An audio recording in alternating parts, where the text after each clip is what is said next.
Ages 55 to 65. If you still do these 5 things, you're truly one of a kind. Welcome. Today I want to share something that may sound simple at first, but if you're between the ages of 55 and 65, it could shape the next 20 years of your life. Most people believe that real decline begins after 70. They think their 50s and early 60s are just a bridge, a period where, as long as they can walk, work, drive, and manage daily life, everything is fine. But the truth is, the foundation of healthy aging is often built during this exact stage of life. Research from the National Institute on Aging and other respected organizations suggests that physical activity, quality sleep, proper nutrition, meaningful social connection, and mentally stimulating habits all have a powerful influence on health and independence later in life. I say this very carefully. Ages 55 to 65 are where some people quietly begin the path toward future frailty, while others use these same years to build the strength, clarity, and independence that carry them into their 70s and beyond. The difference usually isn't found in expensive treatments or miracle solutions. It's found in small, consistent, almost unglamorous habits repeated every single week. Today, we're going to explore those 5 habits, but stay with me until the end, because the number one habit may not look impressive from the outside. Yet, research suggests it's one of the most powerful ways to stay mentally sharp, emotionally engaged, and physically independent for years to come. And before we begin, I'd love to hear from you. Leave your age in the comments. 55, 58, 61, 64, whatever it may be, and tell me which of these 5 habits you're already practicing. I'm genuinely curious to see how strong this community is. Now, let's begin the countdown. Number 5, you still challenge your muscles, at least twice a week. If you're over 55 and still doing resistance-based exercise, whether it's dumbbells, resistance bands, bodyweight squats, wall push-ups, or controlled machine exercises, you are already different from the average person. Why? Because after this age, the issue isn't simply gaining or losing weight. The real challenge is that muscle gradually begins to disappear, often without us noticing. Many people don't realize it's happening until standing up from a chair, climbing stairs, or carrying groceries starts becoming difficult. According to the National Institute on Aging, age-related muscle loss, known as sarcopenia, directly affects mobility and independence. Harvard Health also emphasizes that strength training after age 50 is essential for maintaining an active and independent lifestyle. And this isn't about looking fit in the gym. The American Heart Association recommends at least 150 minutes of moderate aerobic activity each week, along with muscle strengthening activities on at least 2 days per week. In other words, walking is wonderful, but walking alone isn't enough. Every time you carry grocery bags, lift your luggage, get up from the floor without assistance, or climb stairs confidently, you're withdrawing from a strength account you've been building for years. If you're still making deposits into that account between ages 55 and 65, you're truly one of a kind. Synergy. Tip: pair your strength training days with brisk walks and protein-rich meals. Exercise provides the signal, protein provides the building blocks. Number 4, you treat sleep as protection, not a luxury.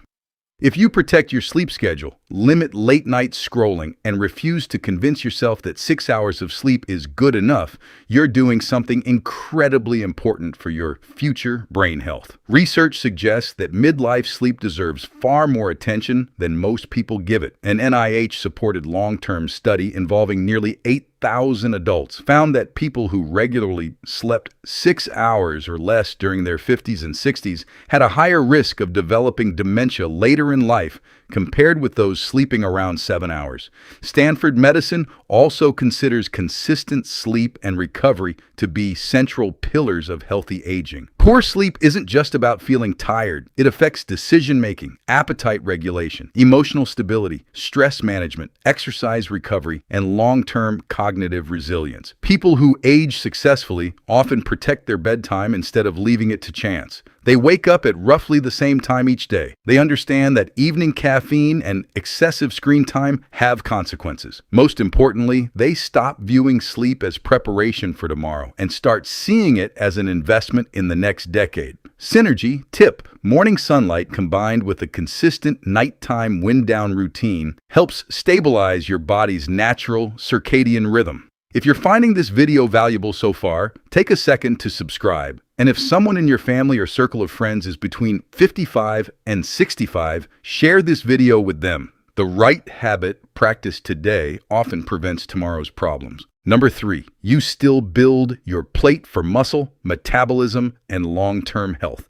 If you're intentional about what you eat, making sure every meal contains quality protein, plenty of fiber, and fewer ultra-processed foods, you are working with your body's biology instead of against it. Stanford Medicine recommends a Mediterranean-style eating pattern for healthy aging, emphasizing higher protein intake, fiber-rich foods, and limiting ultra-processed products. As we get older, preserving muscle becomes increasingly important, making adequate protein even more valuable. One of the biggest misconceptions about aging is that eating becomes simpler. A little toast, some biscuits, a cup of tea, a snack here and there.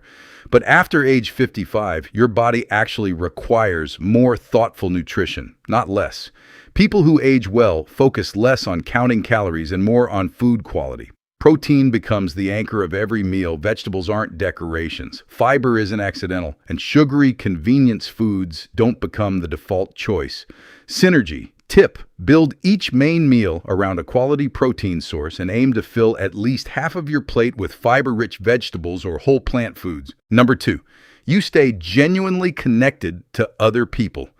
If you're between 55 and 65 and you still maintain meaningful friendships, nurture family relationships, participate in groups, volunteer, attend classes, or stay involved in your community, you're practicing one of the most protective habits for healthy aging. The National Institute on Aging links loneliness and social isolation with higher risks of heart disease, depression, cognitive decline, and even premature death. The World Health Organization also recognizes meaningful social engagement as an important contributor to positive mental health and life satisfaction. The NIA further notes that meaningful activities shared with others support better mood and cognitive function. There's an important difference between social exposure and social nourishment.